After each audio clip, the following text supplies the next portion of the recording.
tumaze kuva amasomo atatu isomo rya mbere rya gitabo cya kabiri cy'abami isomo rya kabiri Pawulo ya kabiri Pawulo mutagatifu yandikiye Timote n'ivanjili byanditswe na Luka. Dufashe aya masomo cyane isomo rya mbere kweguza ndetse n'ivanjili ko bihuye cyane.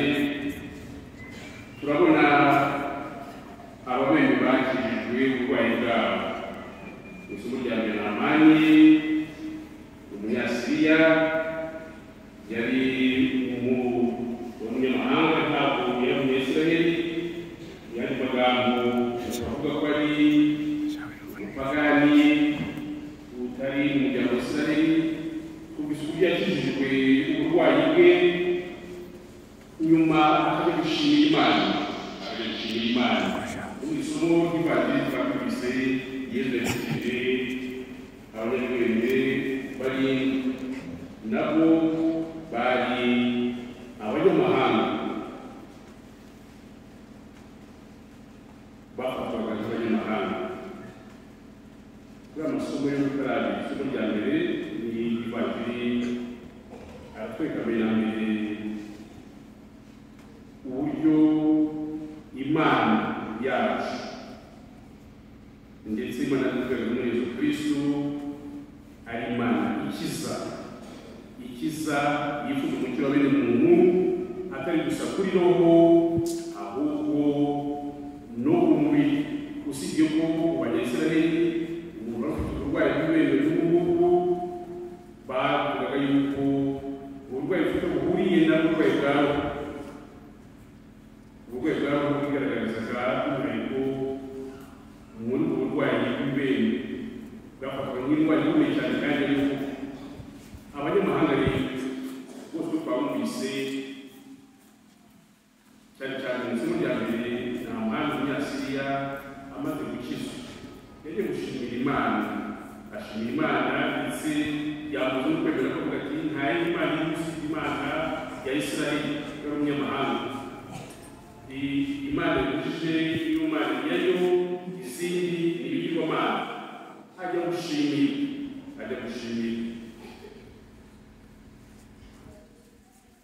Mu isomo ry'ivanjili twabibise Yesu amaze gukiza abanyabwenge benshi bari barwaye, hari uwagiye gushimira nawe y'umunyamahanga w'umunyasamariya, abandi ntabwo bagiye gushimira. Nabyo bifite icyo bitwigisha, ariko by'umwihariko isomo ry'ingenzi ririmo aha ngaha ni uburyo aba bakijijwe Namani n'umunyasamariya wakijijwe bamenye kujya gushimira Imana kubera uburwayi bakijijwe. Namani yagiye gushimira Uhoraho, umunyasamariya yagiye gushimira Yesu amupfukamira, ndetse nawe yavuze kwemera kwe, yemera ko Yesu akiza, aramushimira.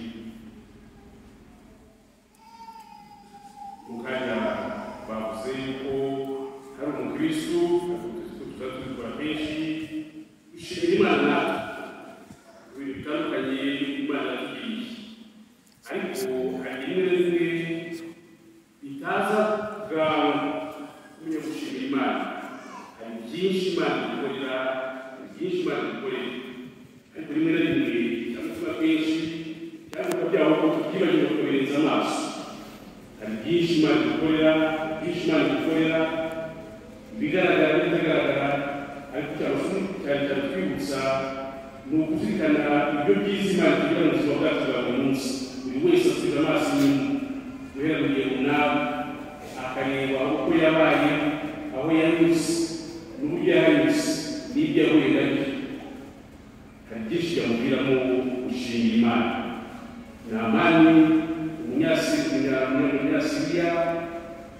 n'uyu munyasamariya bari abanyamahanga bagiye gushimira Imana kubera kuba bakijijwe uburwayi bwabo. Bari bumvise neza ikiganza cy'Imana cyabakoze. Natwe mu bihe bitandukanye hari ibimenyetso bitandukanye bigaragara Imana twigaragarizamo. Ikiganza cy'Imana kikatukoraho, kikadukiza, kikatunyuza aho tutatekereza kuba twakwinyuza, kikadufasha kumva ibyo tutabashaga kumva, yewe kikanadufasha ndetse no kwihanganira ibyo twebwe dushobora kwihanganira duhereye kuri kamere yacu ya kimuntu. Ibyo bikaba byatuma rero tugomba kutubwiramo gushima Imana kuko hari byinshi dukorera, hari byinshi twereka, ibigaragara n'utuntu dutoya ariko dufite igisobanuro n'agaciro kabyo mu buzima bwacu bw'abakristo. Ni isomo rya kabiri twumvise ry'umwuka mutagatifu yandikiye Timote, ibaruwa tubizi, abize Bibiliya basiga Bibiliya tubizi neza, ni mu mabaruwa mutagatifu yanditse ari mu buroko afunzwe azira kuba yabona inkuru nziza y'Evanjili, aratotezwa kugeza igihe ashyiriwe mu buroko.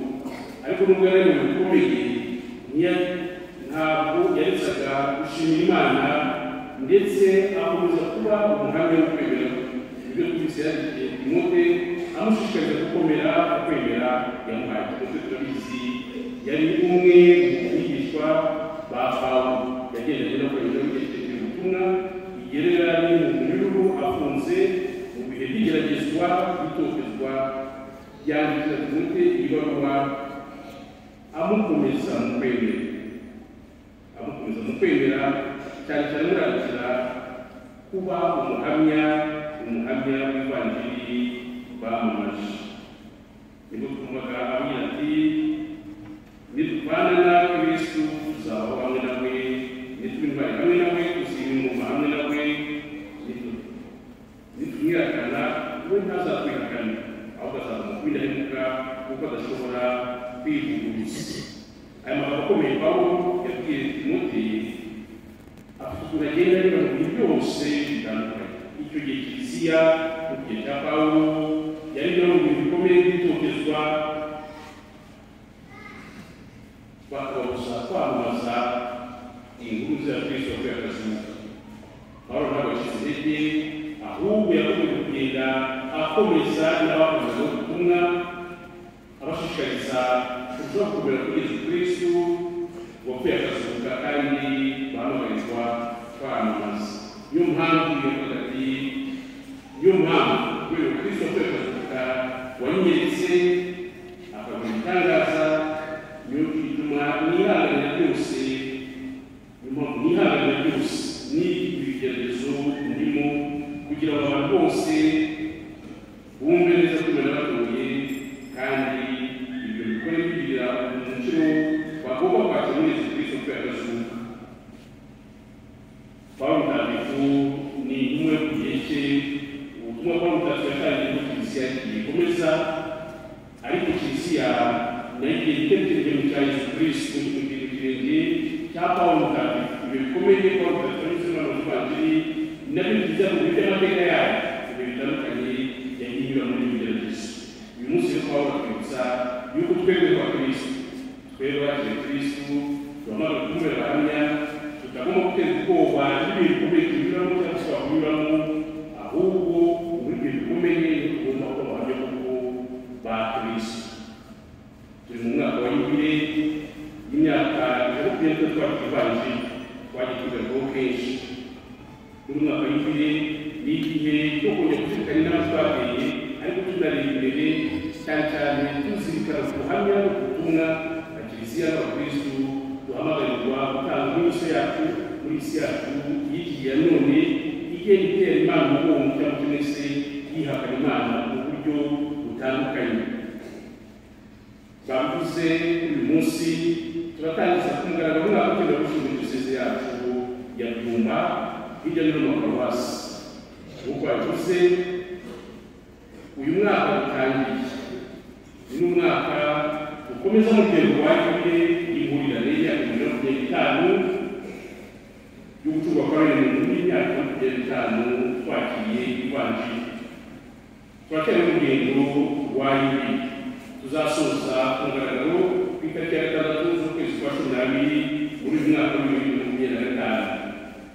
Mu rwego rwo kugira ngo dukomeze urugendo rwa Yubile, twifuje ko uyu mwaka mushya w'iterambere dutangiye 2026 dukomeza muri uwo mujyo wa Yubile, akaba ariyo mpamvu tutifuje gushaka insanganyamatsiko yazadufasha twazagenda muri mwaka kandi aho twakomeza kuko twari dufite yayuye ukuntu turasoza mu kwa 12 kandi nitunawusoza tuzakomeza urugendo cyane cyane turagaragara Kristo soko y'amizero ubuvandimwe n'amahoro abo insanganyamatsiko tuzakomeza kugenderaho muri mwaka w'utangiye turi kumwe n'abandi bakristo mu Rwanda kuri iyo nsanganyamatsiko abepiskopi bacu baduhaye.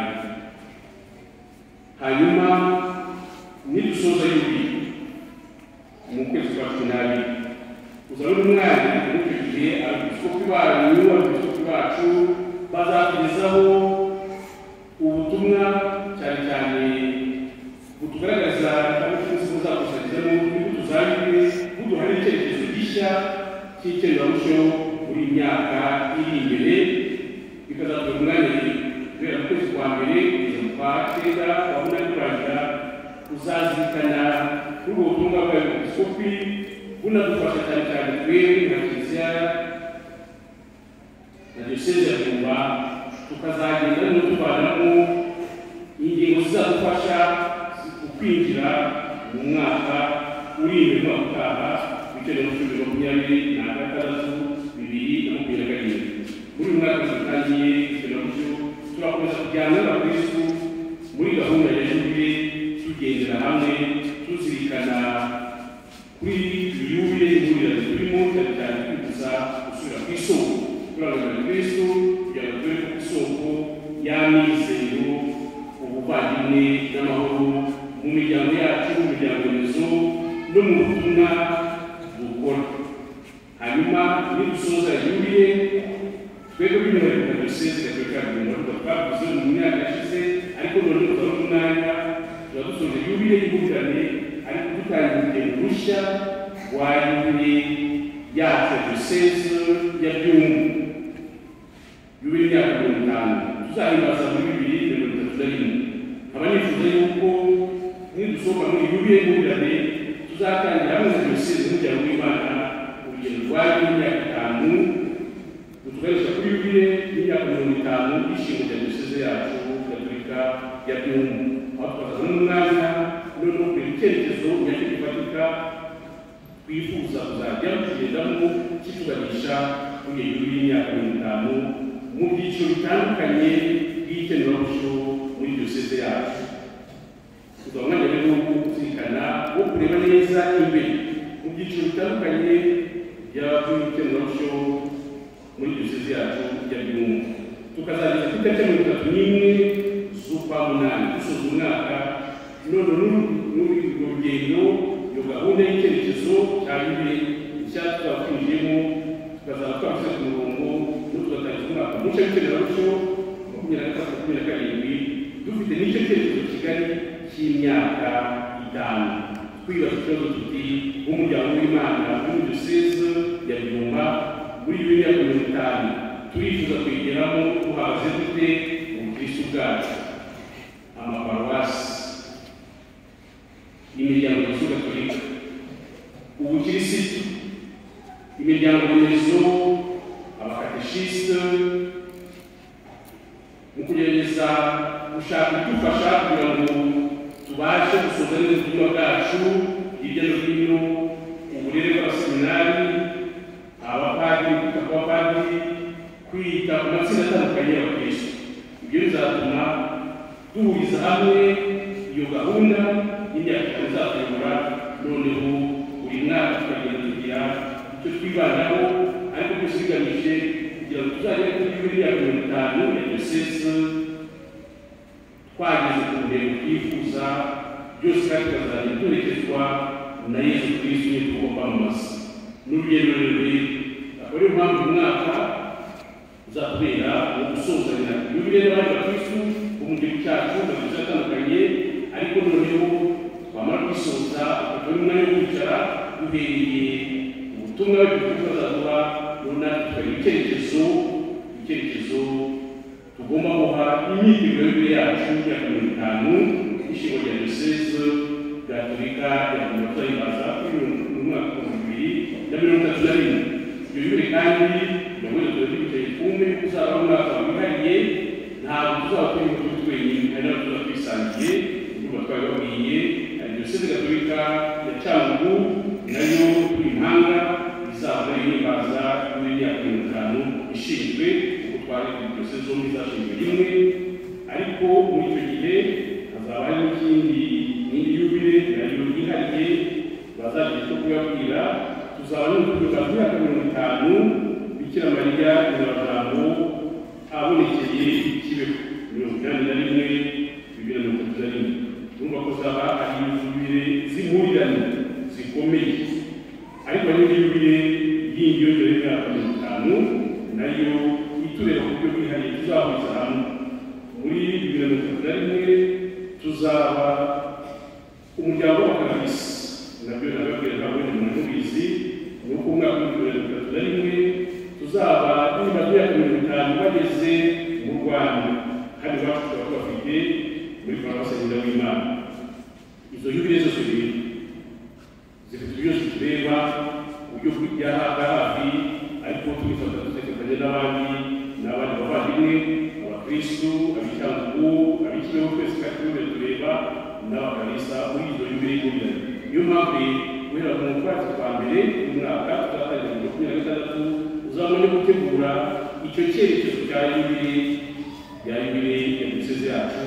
cyane cyane tureba tuzirikana uburyo tugomba kunoza ubukristo bwacu kugira ngo kuko abahamya ba Kristo ndetse n'insanganyamatsiko y'umwaka wa yubile ifite izagaragaza no kuberekeza ko twese tugomba kuba abahamya ariko abahamya ba Kristo Kristo niwe ugomba kugira tukamwumva akatwigisha tugana umunsi ku wundi guhuza ubuzima bwacu n'ivanjiri y'urukundo yatwigishije bakagishyize rero bagiye uyu munsi bashoje kugaragara inyigisho bamaze umwaka wo kwitoza bahabwa nabo ndagira ngo bashimiye uburyo mwiteguye bakagishyize tumaze iminsi tubivuga kandi mu kwezi gutandukanye cya 8 ukwakira kumwe tuzahimbaza yubile y'abarayiki muri rwego rwa yubile y'impurirane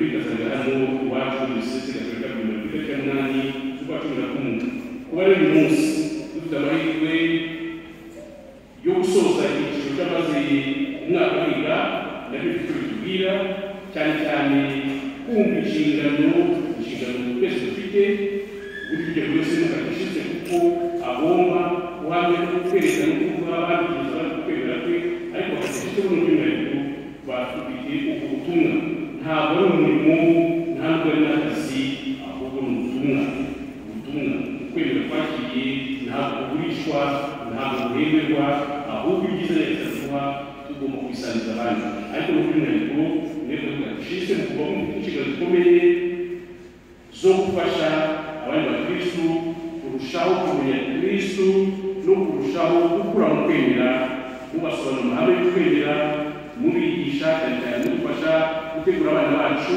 bitegura amasakramentu hari ikintu gisigaye kigaragara kuva mu myaka itari mike ariko cyane cyane muri ibi turimo ibintu byose ari kugenda barabawusha kimwe mu bintu bisigaye bigaragara ni uko abana bacu ariko tuvuga abana n'abahawe mu gihe cyashize ubona bajya ku gikorwa gusakramentu bose batarateguwe neza yewe n'igikorwa usanga hari ikintu bazi nta kintu bazi ukibaza ko tuti aba bana barateguwe umuntu ayoboye gukomeza waba ugiye gutarisa muri gukomezwa ubwabyo ibintu bifata ukabona hari ikintu kiburamo ibiro biratureba twebwe nk'abakatishisi ariko n'abasaserdoti ariko n'abandi bose dufite uruhare mu gutegura mu gufasha abakristu gukura mu kwemera ni ikibazo gikomeye cyane bigaragara ugasanga umuntu ashaka ubushu kugeza no gusakara no gukingirwa bafata umwungirire vuba kuko iminsi yacitse kandi ifite izindi gahunda ubuzima uzubaka kugeza Imana ibahamagaye ugashaka kubitegura mu minsi itatu cyangwa icyumweru kimwe ariko kugusaba bitandatu rero turabizi uburyo ugasanga umuntu twashenye